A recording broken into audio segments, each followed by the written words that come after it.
Hello everyone and welcome back to another episode of this channel called Patrick the Runner. My name is Patrick Sheridan and as always I'm here to talk to you all about running. So I'm looking forward to this video today. It's a slightly different video than I've done as of recent times, and the reason I'm doing it is because I know I did start the channel and I was predominantly a 5 and 10k runner at that point, and the reason for that was because I have only started training the last 18 months or so ago. And I know I have said this a few times on the channel, but for anyone new to that, previously I played Gaelic football for a number of years there. What happened was that I was enjoying playing Gaelic football, but I was getting quite a lot of injuries and probably starting not to enjoy it as much, to be honest.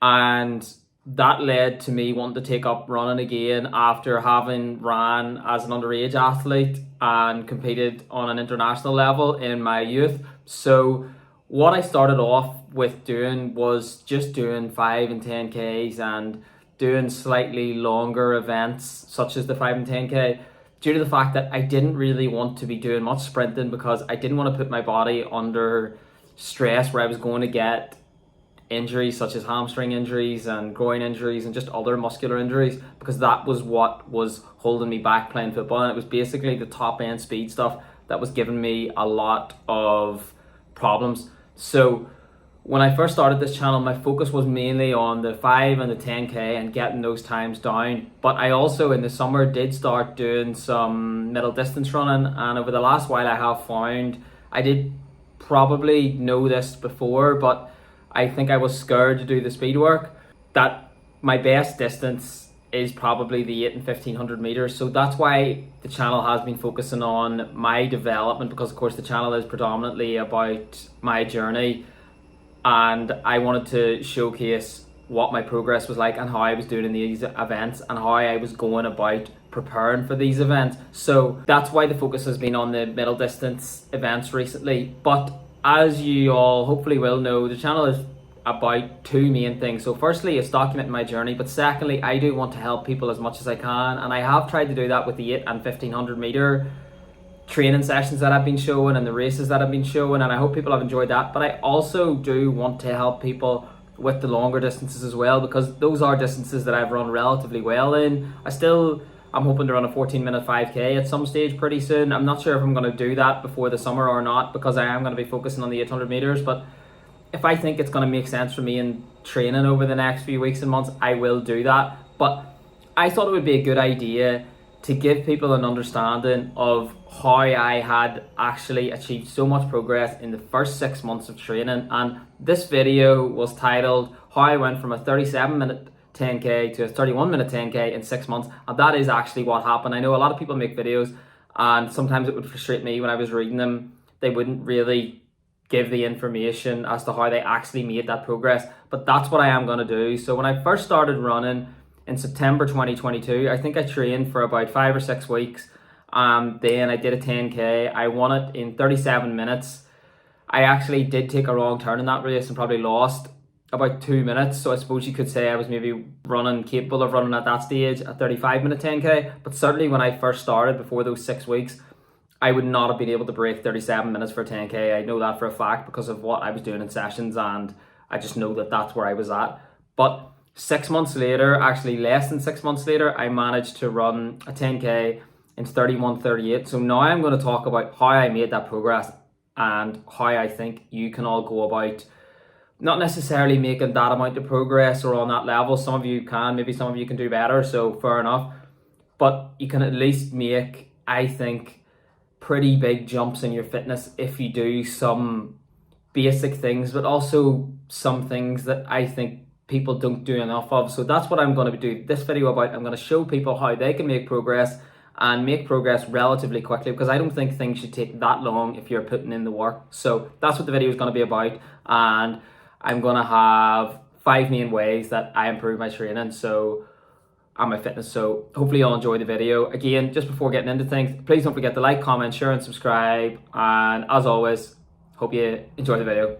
Right, so the number one thing I would say, and these aren't in any particular order, that I think made a big difference to me was easy running. And easy running was very important for me at the start, particularly because, as I've said, I had come from a background of having recurring muscular injuries, particularly hamstring injuries, over a number of years, and the intensity that I was doing, that I was training at while playing football, just was not sustainable, and I was constantly sprinting about the pitch or doing things in training which were putting my body under an awful lot of stress. So I needed to get myself to a place where I could basically just allow myself to build up a bit of a base, and you can't build a base of any type of fitness if you're constantly injured. So I needed to slow things down a bit and just try to make sure that I could start running consistently again. And the best way to do this is to make sure that the intensity isn't too much, because then you're not putting your body under the same amount of stress and you can recover quicker, which means that you can train slightly more, even as I've said, if the speed isn't quite as much. So that's what that allowed me to do. I'm not really going to go into any more detail about easy running because I have done a video on that. So do check that out on my video, which is titled, I think, Does Easy Running Really Make You Faster? And the short answer is yes, it can do, but you need other things as well. And that's what I'm going to talk about in a minute. But easy running can be calculated by going onto a race equivalency calculator and putting in a race time, and it'll give you an estimate of what an easy pace should be. So I would recommend that you do a considerable amount, probably somewhere from 60 to 80% of your volume at that easy pace, because that allows you to develop your aerobic base. There's certain benefits that easy running gives you, which again I've spoken about in that video, but it's really just a good way to build up your base and allow your body to tolerate training and to get used to running, to get used to the pattern of putting one foot in front of the other. But it just allows you to get fitter, and it allows you to also supplement that training with other types of sessions. So that was the first thing for me. It was a key thing in allowing me to get fit and to get running and get training consistently. So that's the first thing. Okay, the second thing I would say, which was new to me when I first got back to running, was threshold training. Now again, I've done a particular video on threshold training, so I want to keep this video as short and concise as possible. But if you do want to know a bit more about threshold training, then look at the video that I've done on what is threshold training. I've also talked about the lactate testing that I did, so look at those videos if you want more information on what lactate threshold is. But basically, threshold for most people is running at a speed at which their heart rate is going from about 80 to 90% of your maximum heart rate, and basically you're pushing yourself to a point where you can't do an awful lot of it at the one time, but you can sustain it for more of a period of time than you would if you were going flat out. So your LT2, which is what I talk about really when I'm talking about my threshold pace, is what some people call your lactate threshold or your anaerobic threshold. And your anaerobic threshold is really just a pace that you can sustain for about an hour if you were running flat out, if you were racing for an hour. It's also, for most people, and this is just roughly, about 10 to 25 seconds slower than their 5k race pace. But again, if you want to know what this is or have a more accurate idea, then go on to a race equivalency calculator and it'll give you an estimate of what your lactate threshold pace is there. But basically the idea here is that you get your body used to clearing lactate, because when you're running at this threshold pace, your body's in a sweet spot where you're producing lactate and you're hurting a bit, but you're also clearing that lactate at the same time that it's being produced. Now there are technicalities about lactate and whether it is responsible for the fatigue that you're feeling, but basically the amount of lactate that's present in your system is a sign of fatigue, even if it's not the actual reason why you're fatiguing. So if you can get your body better at clearing that and clearing those hydrogen ions that are causing the environment in your body to become overly acidic, then you're going to get better at running faster paces for longer periods of time. So effectively what I'm saying is the lactate threshold pace for most people, for everyone, is that sweet spot where they're operating under fatigue. They've got high levels of lactate in their body, but they're able to clear that lactate at more or less the same rate that it's being produced. So that allows you, one, to get used to running at fast paces, but two, it also allows you to make your body get better at clearing that lactate, which is really good because that makes running at the even faster paces a bit easier. Because when you go and run all out in a race, your body, if you're doing threshold regularly, will get better and it will be more accustomed to clearing that lactate out.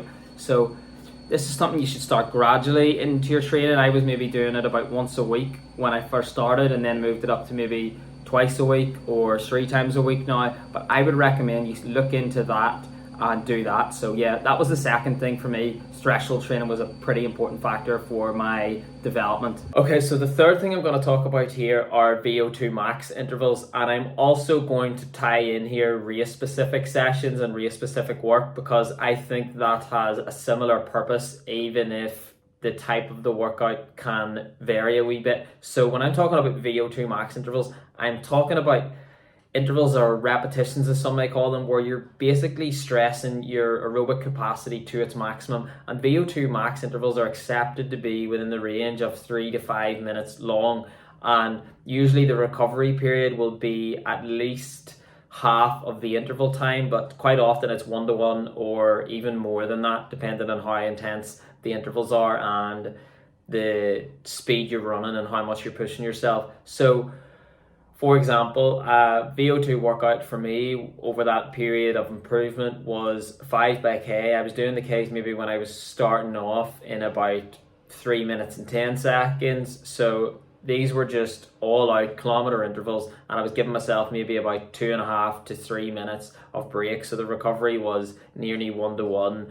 And another session that I did was 3 by a mile. So I was doing the miles in probably just under 5 minutes, so it was at the top end of the VO2 max duration range, and I was giving myself about maybe 3 minutes to recover from these mile reps too. But you could also give yourself more time to recover, and again, you don't need to go by the distance. Obviously there will be a lot of people who aren't able to run that distance in that time, so that doesn't matter at all. Just do a session like 3 times 5 minutes or 5 times 3 minutes, and it doesn't even have to be that. You can mix them up, and if you're new to starting VO2 max intervals, then I think you could do something like 3 by 3 minutes to start, and then make sure you recover from that session, take an easy day of running, do threshold session for your next session, and then maybe a week or two later revisit it and try to do 4 by 3 minutes. So I think those types of sessions can help massively, because the idea with VO2 max sessions is that you are pushing yourself to your maximum capacity, as I've said there. And unlike in threshold workouts where you're running at about 80 to 90% of your maximum heart rate, VO2 sessions are going to be more like 90 to 100. And again, the idea is that you're getting your body used to pushing itself, but also you're allowing yourself to push your fitness forward, and you're forcing your body to make adaptations, because you're taking yourself almost to a place where you haven't been before, so that you can run faster in the future. And that is the idea with these VO2 max intervals. I think threshold run is great, easy run is great, steady run is great, all the things I've spoken about before are great, but you can do all those things until the cows come home. But I think you won't make big strides forward until you also get used to pushing yourself forward, and until you work on what your goal race pace is. I think you'll struggle to run that pace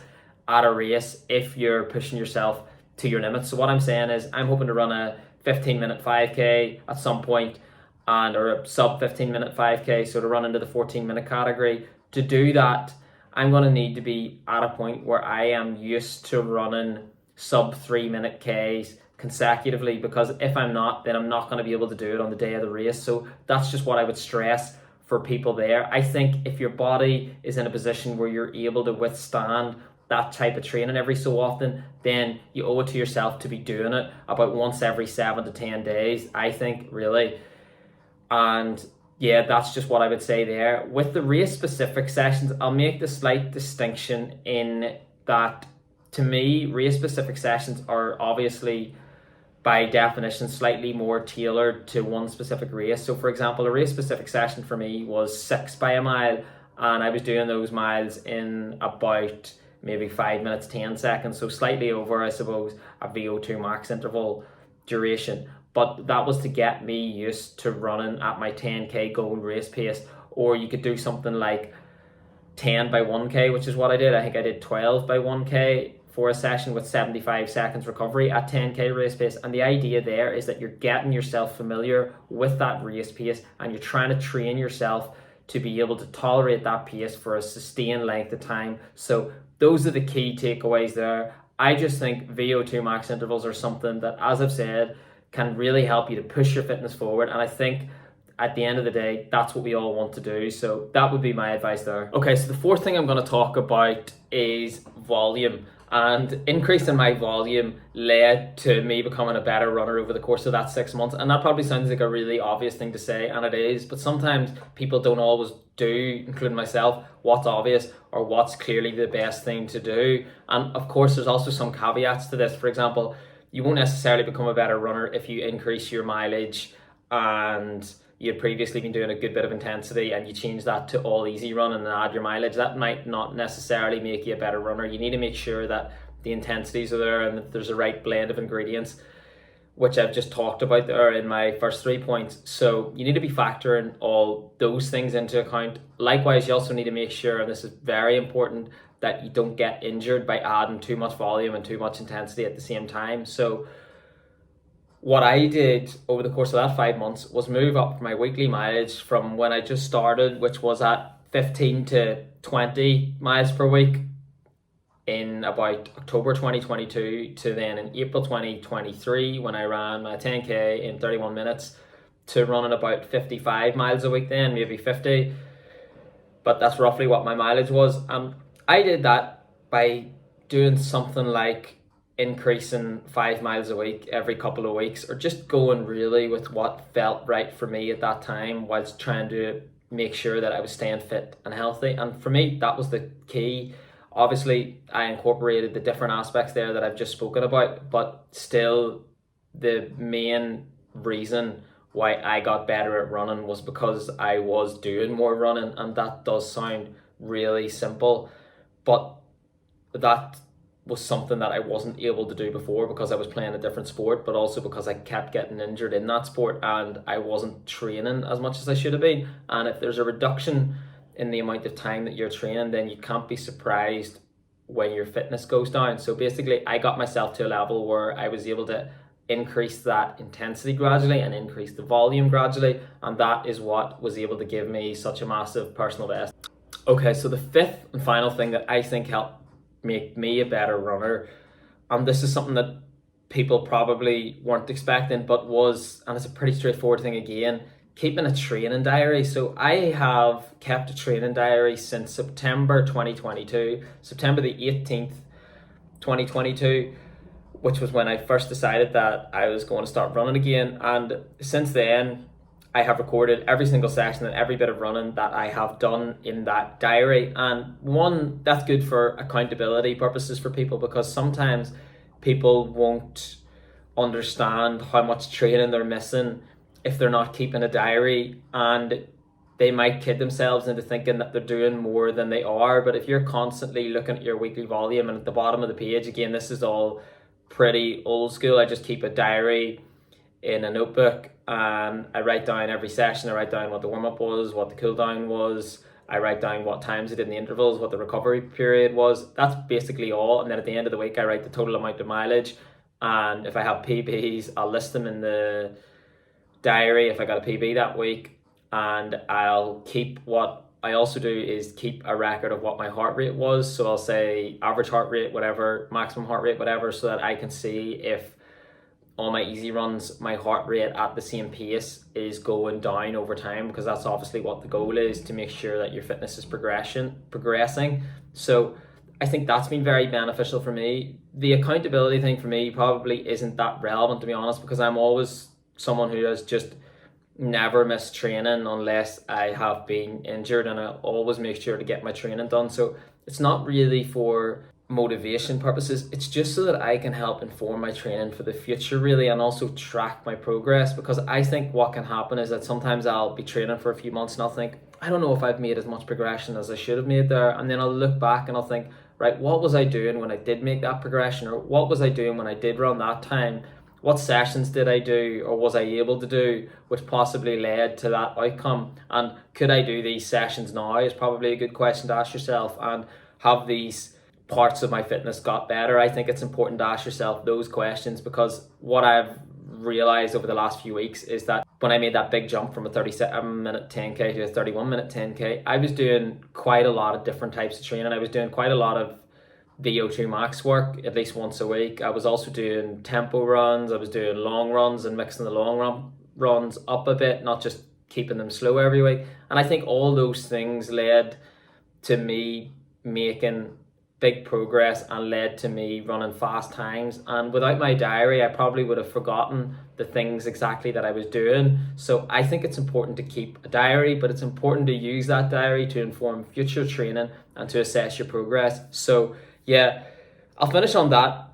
Those were the 5 key things which I think led to my progress. And I am giving you a lot of what I think is useful information there, because those are genuinely the main ingredients which led to me running better times.